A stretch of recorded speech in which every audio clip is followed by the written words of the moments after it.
Price God. ஆண்டவராக இயேசு கிறிஸ்துவின் நாமத்தில் என் அன்பின் வாழ்த்துக்கள். இந்த காலை வேளையில கர்த்தர் உங்களை அளவில்லாமல் ஆசீர்வதிப்பாராக. நண்பு பிள்ளைகளை, இந்த புதிய நாளில கர்த்தர் மிகுந்த நன்மையினாலும் கிருபையினாலும் உங்கள் வாழ்க்கையில பெரிய அதிசயங்களை செய்வாராக. தேவனுடைய வார்த்தைக்கு நேராக கடந்து போகலாம்.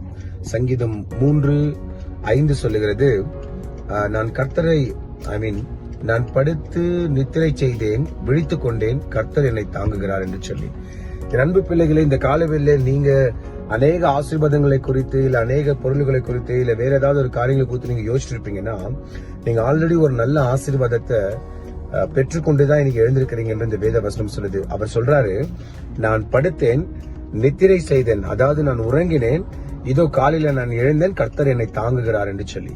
என் அன்பு பிள்ளைகளே, மிகப்பெரிய ஆசீர்வாதம் பாருங்க. நேற்று இரவு நீங்க அதாவது படுத்து இன்று காலையில நீங்க எழுந்திருக்கிறீங்க. அப்போ நிரந்தரம் இல்லாத இந்த உலகத்துல நிரந்தரம் இல்லாத காரியங்களுக்கு மத்தியில நம்ம ஏதோ ஒரு விஷயத்தை குறிச்சு, இந்த பணம் இல்ல வேற ஏதோ ஒரு விஷயத்தை குறிச்சு நம்ம ஓட்டுக்கிறோம் ஆசீர்வாதம் என்று சொல்லி. ஆனா இன்னைக்கு காலையில நம்ம எழுந்திருக்கிறோம், நேற்று இரவு நம்ம தூங்கி இருக்கிறோம். யாருடைய காரணம்? இது கர்த்தருடைய கிருபை, கர்த்தருடைய மிகப்பெரிய ஆசீர்வாதம் என்று இந்த சங்கீதக்காரன் சொல்லுகிறான். இன்னைக்கு நானும் உங்களை பார்த்து சொல்றேன், நீங்களும் நானும் எழுந்து இந்த வீடியோவை நீங்க பார்த்துட்டு இருக்கிறீங்க. நானும் இந்த வீடியோ பண்ணி தூங்கி நானும் எழுந்திருச்சு நாளைக்கு இன்னொரு காரியத்தை நான் செய்வேன். அப்ப கவனிங்க என் அன்பு பிள்ளைகளே, கர்த்தருடைய நாமத்தினால நம்ம பெற்றுக்கொள்ளுகிற மிகப்பெரிய ஆசீர்வாதம், நம்ம உறங்கி மீண்டும் எழுந்திருக்கிறோம். அப்போ ஜீவனும் நமக்குள்ள இன்னும் இருக்கிறது. காரணம் கர்த்தருடைய நாமம் மட்டுமே.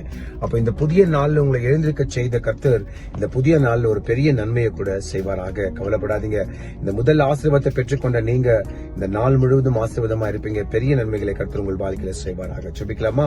பரலோக பிதாவே, எங்கள் அன்பு ரட்சகராக இயேசுவை கொடுத்த வார்த்தைக்கு நன்றி. உங்க நாமம் மகிமைப்படட்டும்.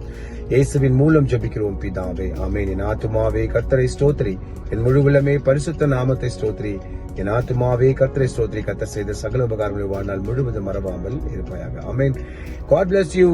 எழுந்த நீங்க இன்னைக்கு நிச்சயமா வெற்றி பெற போறீங்க. நம்பிக்கையோடு இந்த நாளை தொடங்க. கர்த்தர் உங்களோடு கூட இருந்து பெரிய அதிசயங்களை செய்வாராக.